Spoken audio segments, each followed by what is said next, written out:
My brother Carter was handed a luxury car and a VP title, while I was mocked for wearing work boots and driving a battered truck.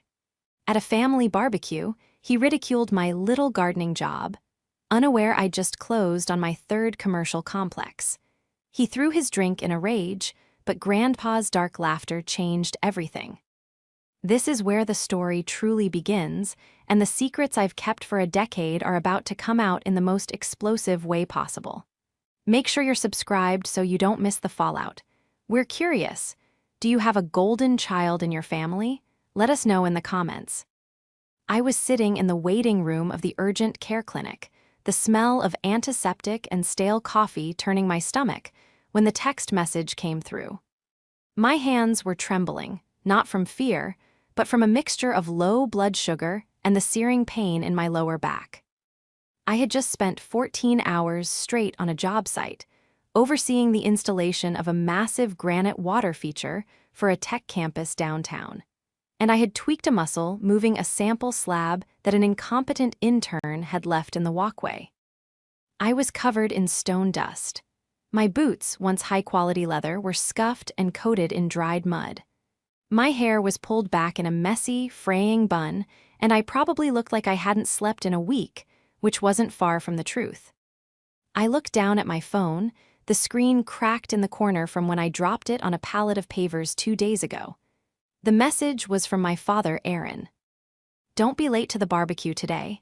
Big news for Carter. Wear something nice for once. Don't embarrass us. I stared at the words, feeling the familiar burn of humiliation rise in my chest. It wasn't the demand to be on time. It was the assumption that my presence was inherently embarrassing. I was 32 years old, yet to Aaron, I was still the disappointment who liked to play in the dirt rather than get a real degree like my brother. I typed back, my thumbs moving slowly. At urgent care, hurt my back at work, might be late. The 3 dots appeared instantly. He was typing, then he stopped, then typing again. Figure it out, Eva. Carter is being named junior partner today. He needs the family united. Stop making everything about your struggles. I let the phone drop into my lap, the plastic casing clattering against the hard denim of my work jeans. My struggles. The nurse called my name, Eva, and I stood up, wincing as a spasm shot up my spine. As I hobbled toward the examination room, my phone buzzed again. It was a notification from my banking app, a scheduled alert I had set up years ago. Wire transfer complete, $450,000. Escrow closed on property 3. I looked at the notification, then back at my father's text about Carter's promotion. The irony was so sharp it almost tasted like iron in my mouth. My father thought I was struggling to pay rent. He thought my gardening business was a cute, failing hobby. He had no idea that the dirt I played in was currently valued at a cumulative $4 million across 3 prime city locations. I walked into the exam room, sat on the crinkly paper, and closed my eyes. The pain in my back was throbbing, but it was nothing compared to the hollow ache in my chest. I realized then that no matter what I built, no matter how much concrete I poured or how many skylines I altered, to Aaron and Susan, I would always be the failure in work boots. But today felt different. Today, the balance had shifted, even if they didn't know it yet. I looked at my dusty boots and smiled grimly. Carter was getting a title. I was getting an empire. The betrayal wasn't that they didn't love me. It was that they didn't know me at all. And that was about to become their biggest problem. By the time I pulled my truck into my parents' long, winding driveway, the sun was already high and hot, baking the asphalt. I drove a heavy-duty, dually pickup truck, a beast of a vehicle that I needed for hauling equipment and towing trailers. It was scratched, dented, and currently covered in a layer of job site filth. I parked it right next to Carter's gleaming, pearl-white BMW M5. The contrast was almost comical. His car looked like it had never seen a raindrop, let alone a gravel road. It was a symbol of everything our parents valued: pristine, expensive, and flashy. My truck was a symbol of everything they detested: labor, grit, and utility. I checked my reflection in the rearview mirror. I hadn't had time to go home and change. I was still in my dusty jeans and a flannel shirt with a tear in the elbow. I tried to wipe a smudge of grease off my cheek, but only succeeded in smearing it further. "Whatever," I whispered to myself, opening the door and sliding down. "Let them talk." As I walked toward the backyard, I could hear the laughter, the clinking of expensive crystal glasses, the smell of high-end steaks searing on the grill. It was the sound of my family's world, a World W. Here appearances were currency and silence was the price of admission. I rounded the corner of the house and stopped. The entire patio was filled with people, aunties, uncles, cousins, and a few of Aaron's business associates. At the center of it all was Carter. He was wearing a tailored linen suit that probably cost more than my first car. He held a Scotch glass in one hand and was gesturing wildly with the other, recounting some story that had the circle of relatives laughing obsequiously. My mother, Susan, was standing next to him, beaming. She looked radiant, her hand resting possessively on Carter's shoulder, as if physically anchoring herself to his success. My father, Aaron, was at the grill, but his eyes were on Carter, filled with a pride I had never seen directed at me. Not once. Not when I graduated high school, not when I started my LLC, not even when I landed my first six-figure contract, which I hadn't told them about because I knew they wouldn't believe me anyway. I took a deep breath, steeling myself. The pain in my back was a dull roar now, aided by the muscle relaxant the doctor had given me, but the emotional fatigue was heavier. "Eva." The voice cut through the chatter. It was Aunt Linda. She waved me over, her expression a mix of pity and distaste as she scanned my outfit. The conversation circle opened up, and all eyes turned to me. "You made it," Susan said, her smile faltering just a fraction as she took in my dusty boots. "We were worried you wouldn't fit in time to change." "Work ran late," I said, keeping my voice steady, "and I had to stop at the doctor. I hurt my back." "Oh, Eva," Carter said, stepping forward. His voice was smooth, cultured, but laced with that familiar condescension. "Always lifting things too heavy for you. I've told you you should look into a desk job. Dad could probably find you something in the mailroom. Save your back." The group chuckled, a low, polite ripple of laughter at my expense. "I like what I do, Carter," I said, forcing a smile. "I'm sure you do," he said, taking a sip of his drink. "It's very grounded, earthy." He winked at Aaron, who smirked. I felt the heat rise in my cheeks, but I clamped my mouth shut. I reached into my pocket and touched the cold metal of my truck keys. They saw a laborer. They saw a woman who couldn't cut it in the corporate world. They didn't know that the heavy things I was lifting were the foundations of their city's newest luxury districts. And they certainly didn't know about the legal folder tucked under the passenger seat of my truck, the one containing the foreclosure notice on the very building Carter's new office was located in. I was currently negotiating to buy the debt on that property. They had forgotten one crucial thing. When you spend your life looking down on people, you never notice when they start building the ground up to meet you. To understand why that moment in the garden stung so badly, you have to understand the history of the golden child dynamic in our house. It wasn't just that Carter was favored. It was that his success was manufactured while my struggles were ignored. When I was in college, studying landscape architecture and civil engineering, I worked 3 jobs. I waited tables at a diner, I did freelance drafting for a local contractor, and on weekends, I actually did mow lawns to pay for my textbooks. When I asked Aaron for help with my tuition during a particularly tight semester, he gave me a lecture on fiscal responsibility and building character. He told me that handouts create weakness.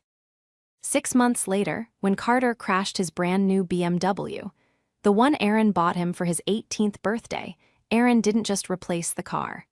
He hired a high-priced lawyer to make sure the DUI charge disappeared, costing the family tens of thousands of dollars. When I pointed out the disparity, Susan cried. She told me I was being unsupportive and that Carter was going through a hard time.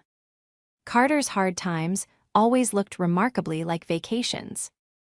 Now, standing on the patio, watching him preen, I felt the weight of 10 years of silence. Carter wasn't just spoiled, he was dangerous. He was the kind of man who believed he was born to rule, but had never learned how to lead.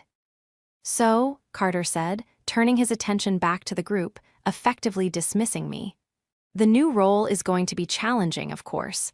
Director of marketing is a big step up from consultant, but Dad knows I have the vision for it. We're thinking of rebranding the entire firm. New logo, new website, new energy." "It's going to be fantastic," Susan gushed. "You've always had such an eye for style, Carter." "We're going to modernize," Aaron added, flipping a steak.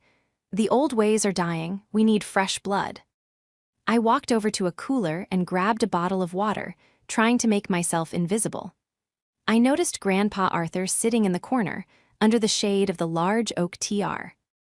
He was the only one not hovering around Carter. He sat in his wheelchair, a plate of potato salad balanced on his knees, watching the scene with hawk-like intensity. Grandpa Arthur had founded the family business 40 years ago. He was a hard man, a man of few words, and Aaron had forced him into retirement 5 years ago. Since then, the company's profits had stagnated, though Aaron blamed the economy. I walked over to Grandpa. "Hey, Grandpa, mind if I sit?" He looked up at me, his blue eyes sharp and clear amidst the wrinkles. He looked at my dusty boots, then up to my face. He didn't sneer.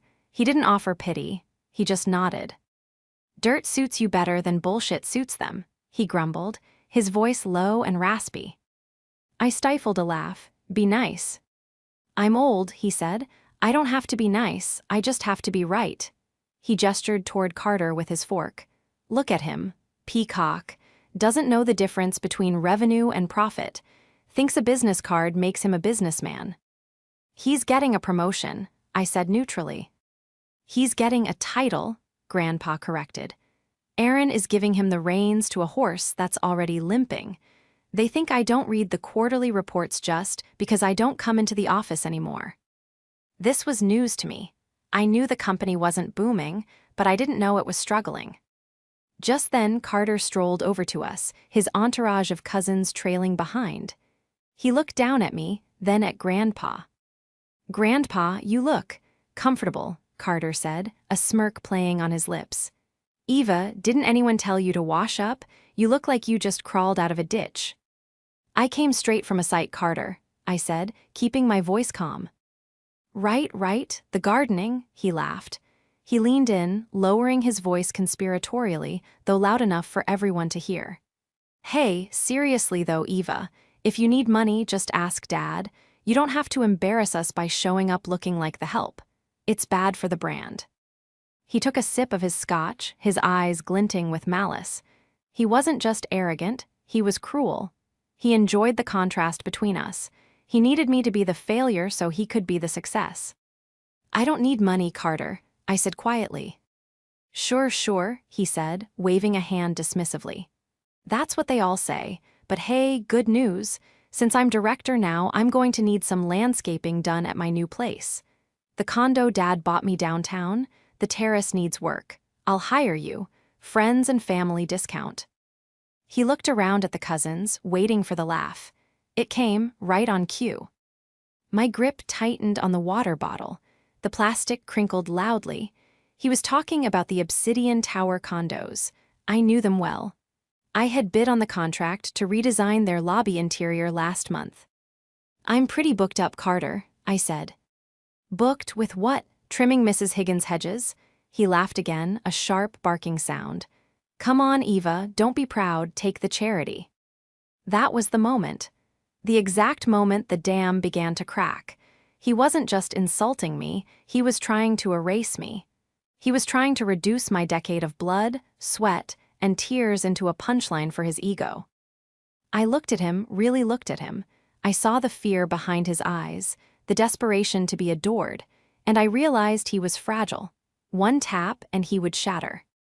"I'm not expensive because I'm proud, Carter," I said, my voice dropping an octave, becoming dead serious. "I'm expensive because I'm the best, and frankly, you can't afford me." The silence that followed was instant. The cousins stopped laughing. Susan gasped from the nearby table. Carter's smile froze, his eyes narrowing into slits. "Excuse me," he hissed. Grandpa Arthur let out a soft, dry chuckle. "She told you, boy, check your wallet." Carter blinked, his face flushing a deep, blotchy red. For a second, I thought he might actually hit me. The air on the patio had turned thick and suffocating. "I can't afford you," Carter repeated, his voice rising in pitch. "I make more in a month than you make in a year, Eva. Don't delude yourself." Aaron stepped in then, sensing the tension.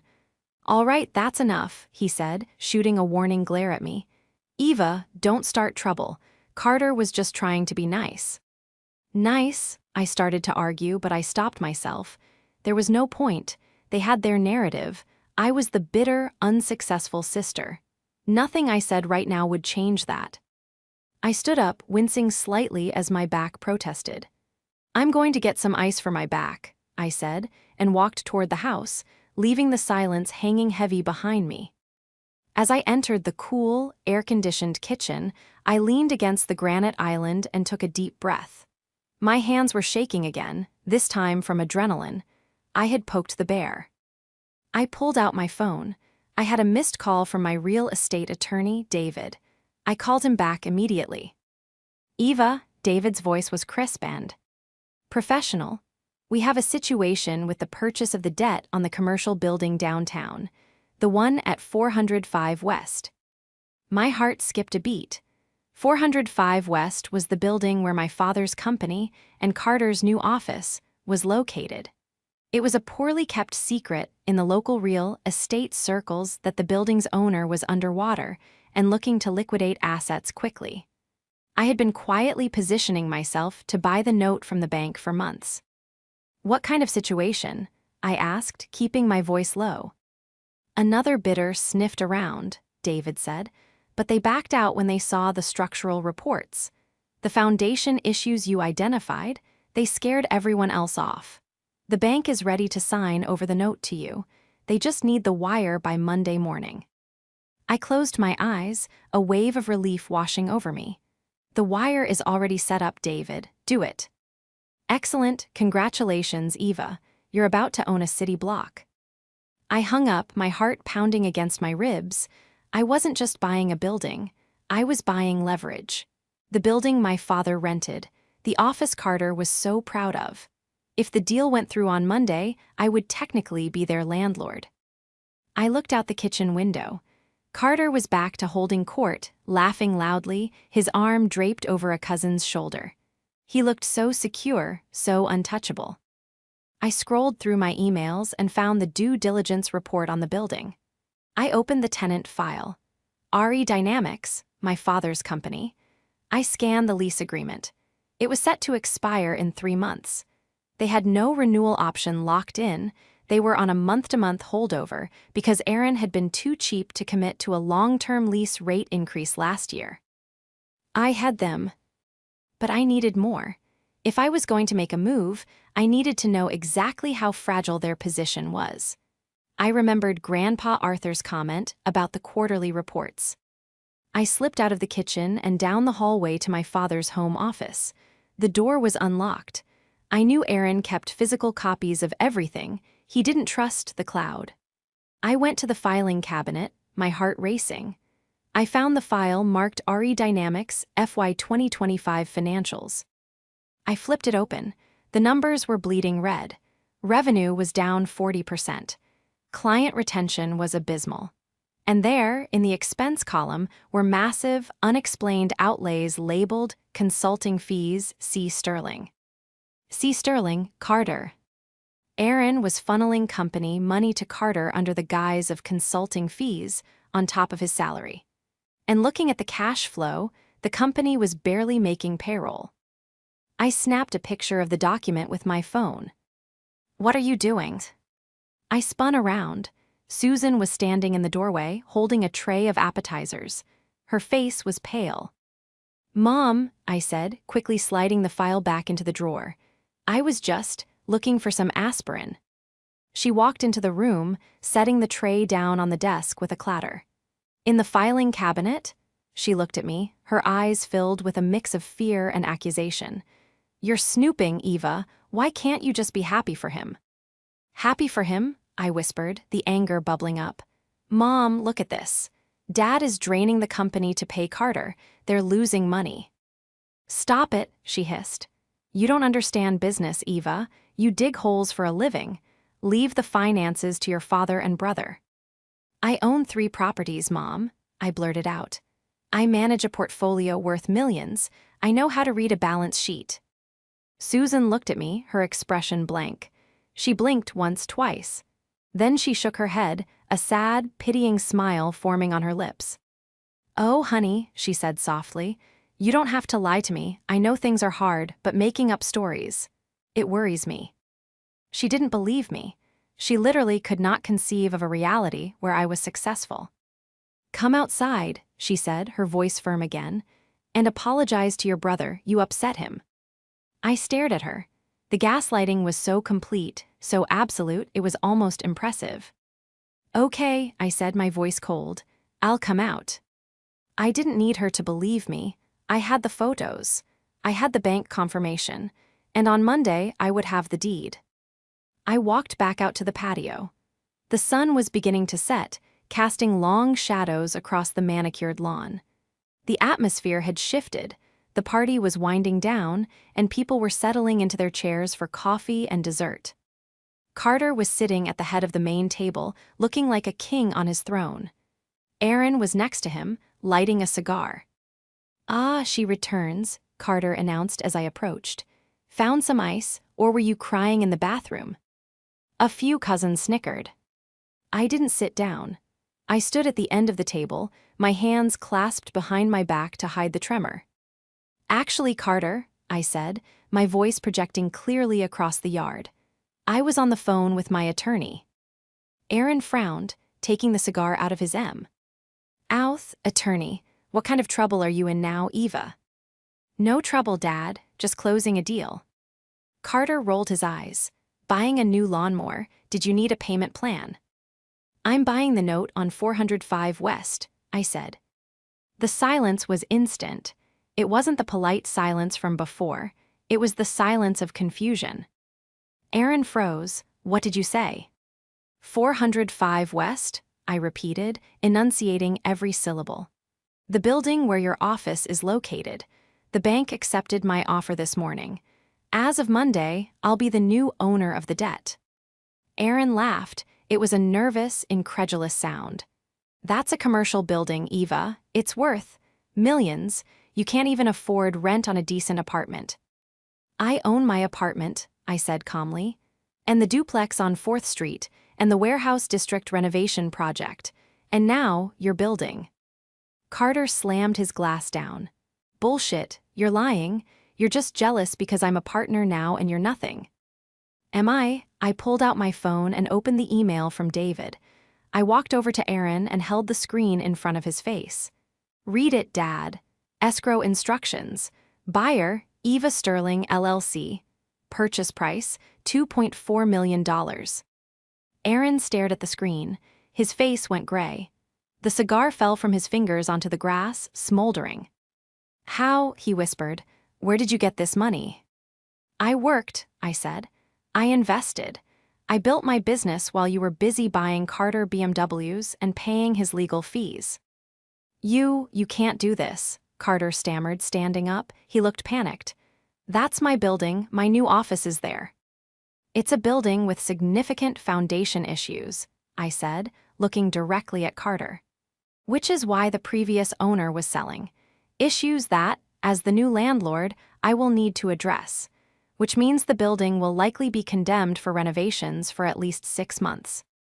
Condemned, Aaron choked out. We have a business to run, you can't just shut us down. I checked your lease, Dad, I said, my voice hardening. You're month to month. I can give you 30 days notice, and considering the structural liability, I might have to. You little witch, Susan screamed, jumping up from her chair. How could you? Your own family, you'd ruin your brother's big moment for this fantasy. It's not a fantasy, Mom, I yelled back, losing my cool for the first time. It's a legal contract, and it's not about ruining his moment. It's about the fact that you've been funneling company money into his pockets for years while the business circles the drain. I held up the phone again, showing the photo of the financial report. Consulting fees, Dad? Really? $15,000 a month to a brand consultant who doesn't even show up until noon. The guests were staring, mouths agape.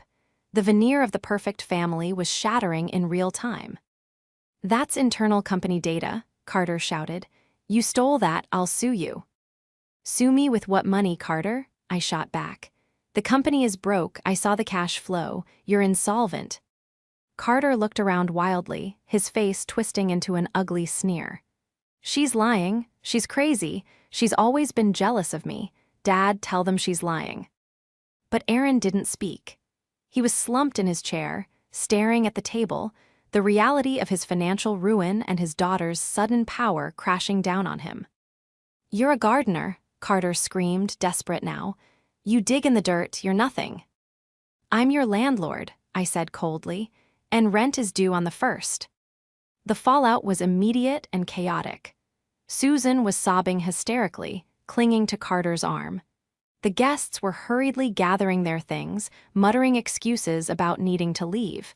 It was a mass exodus. Carter, realizing his director title was currently meaningless if there was no office to direct from, tried a different tactic. He lunged across the table. "You think you're so smart," he spat, his face inches from mine. "You think you can just buy us out. Dad built this company, it's his legacy, it's my legacy." "It's a failing legacy, Carter," I said, not backing down. "And you're the one who drained it." "I'll destroy you," he hissed. "I know people. I'll have your little LLC buried in lawsuits so fast you won't know what hit you. I'll tell everyone you're a fraud. I'll ruin your reputation in this town." "Go ahead," I said. "My reputation is built on concrete and steel. Yours is built on Dad's credit card." "Carter, sit down," Aaron finally barked. He looked aged, defeated. He looked up at me with eyes that were no longer dismissive but fearful. "Eva, we need to talk, privately." "No secrets," I said. "Not anymore. Anything you have to say, you can say in front of everyone who's left." Only a few people remained, mostly close family who were too shocked to move, and Grandpa Arthur. "You're making a mistake," Aaron said, his voice trembling. "If you evict us, the company folds, we have Conter. Axe, we have clients, you'll destroy the family." "You destroyed the family when you decided one child was a prince and the other was a servant," I said. "I'm just balancing the books." "We can work something out," Aaron pleaded. We can make you a partner, a silent partner." "I don't want to be a partner in a sinking ship, Dad. I want the building. I'm going to renovate it, fix the foundation, and turn it into high-end mixed-use retail. I have the blueprints already drawn up." You planned this," Susan wailed. "You've been plotting against us." "I was planning my business," I corrected. "You just happened to be in the way." Carter, seeing his father crumble, lost it completely. "I'm not leaving. That's my office. I have my things there. I have. He stopped, his eyes darting side to side. I caught the look, panic, real panic. "What do you have there, Carter?" I asked, my intuition flaring. "What's in the office that you're so afraid of me finding?" "Nothing," he shouted too quickly. "Just personal effects." I looked at him and suddenly pieces started to click. The consulting fees, the debt, the desperation. "You're hiding something else," I said slowly. "It's not just the salary, is it? What else have you been doing with the company accounts?" "Shut up," Carter grabbed his empty glass and hurled it.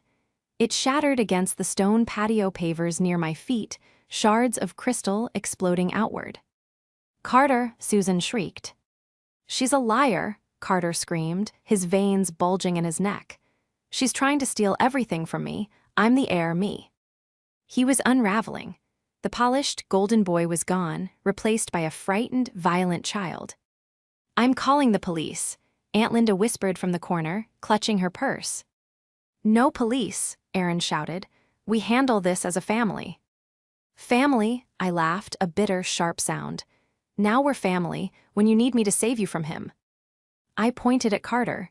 He's not protecting the company, Dad. He's protecting himself. I'm going to audit the building's books the moment I take possession. Every invoice, every expense. Carter turned white. You can't, tenant privacy.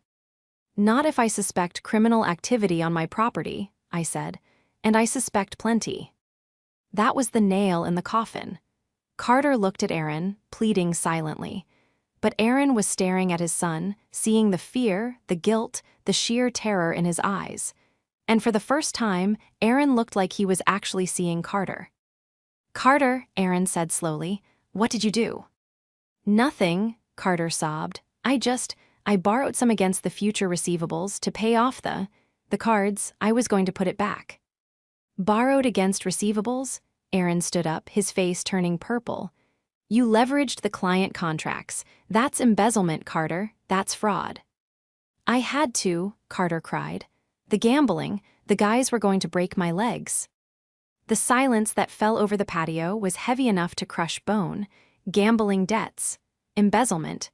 The golden child wasn't just a failure, he was a criminal. And then, from the corner, a dry, raspy laugh cut through the air.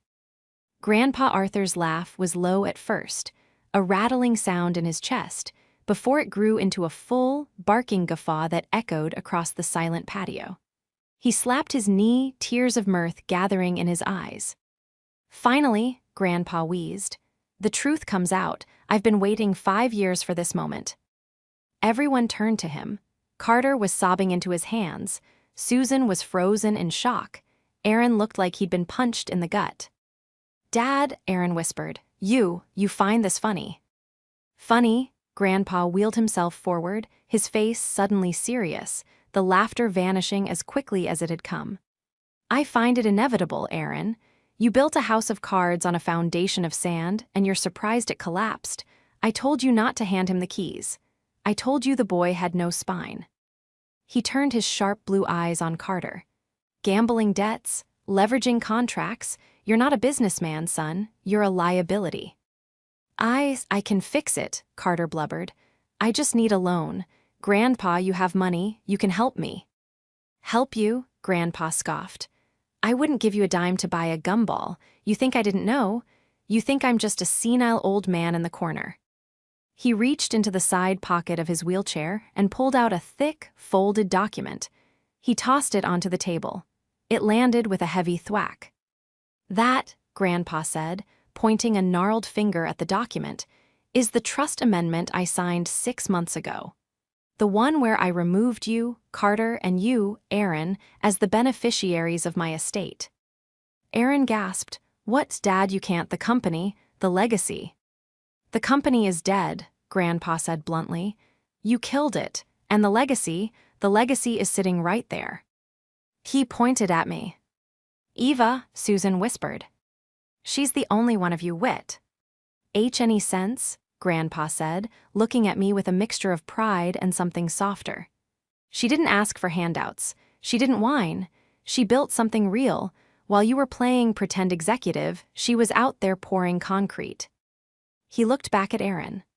I've been watching her, Aaron. I know about the properties. I know about the LLC. I even know about the time she paid for your anniversary dinner anonymously because your credit card was declined and you didn't want Susan to know. My eyes widened. I hadn't known he knew that. Eva is the beneficiary, Grandpa announced. Everything. The remaining stocks, the land in the county, the personal accounts, it all goes to her. No, Carter screamed, lunging for the document. That's mine, it's not fair. Grandpa slammed his hand down on the table, faster than I thought possible, pinning the document. Fair? You want fair? Fair is working for what you get. Fair is consequences. He looked at me. Eva, you own the debt on the building. Yes, Grandpa, I said, my voice steady. Good, he nodded. Foreclose on them, evict them, burn it down if you have to, but don't you dare bail them out. That's my only condition.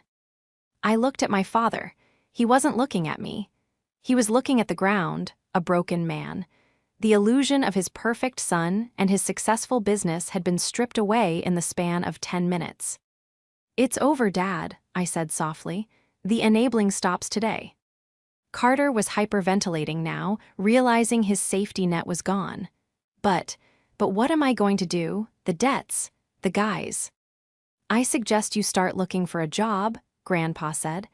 "I hear there's good money in digging ditches. Eva might even hire you, if you're qualified."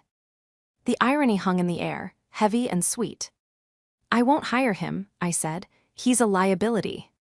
And with those words, I finally, truly cut the cord. The next few months were a blur of legal proceedings and logistical nightmares, but for the first time in my life, I wasn't navigating them alone. Grandpa Arthur was by my side, figuratively, and often literally, rolling into meetings with my lawyers to offer his unsolicited but often brilliant advice. I served the eviction notice on R.e. Dynamics the following Monday. Aaron tried to fight it for a week, then gave up when the forensic accountants confirmed the embezzlement. The company filed for bankruptcy a month later. Carter's fall was less graceful. Without the company's salary and the consulting fees, his debts caught up with him fast. The BMW was repossessed. His condo went into foreclosure. Last I heard, he was living in Susan's sewing room, working part-time at a car wash and dodging calls from collection agencies. He tried to reach out to me once, asking for a small loan to get back on his feet. I blocked the number. Aaron and Susan are adjusting. Susan still cries a lot, mourning the image of the family she thought she had. Aaron is quiet. He works as a consultant for a small firm now, a real job with a boss who holds him accountable. We have Sunday dinner sometimes. It's awkward, but it's honest. There's no more preening, no more lies. He looks at me differently now, not with love exactly. I think his pride is too wounded for that, but with respect and fear. As for me, I bought the building. I gutted it. I reinforced the foundation, stripped the rot, and rebuilt it from the ground up. I'm standing in the penthouse suite right now, my new office. The floor-to-ceiling windows overlook the city skyline that I helped shape. The sign on the door says Sterling Development Group. Grandpa Arthur is sitting by the window, watching the sunset. "Nice view," he says. "It is," I agree. "You did good, kid," he grunts. "You did good." I look at my reflection in the glass. I'm not wearing dusty boots today. I'm wearing a tailored suit and heels. But underneath, I'm still the same person. The person who knows the value of dirt. The person who knows that you can't build a skyscraper without digging a hole first. I turned away from the window and smiled. "Ready for dinner, Grandpa? I'm buying." He chuckled. "You better be, you're the rich one now." And for the first time in my life, I didn't feel the need to correct him. I just laughed, pushed his wheelchair toward the elevator, and went to enjoy the life I had built, brick by brick.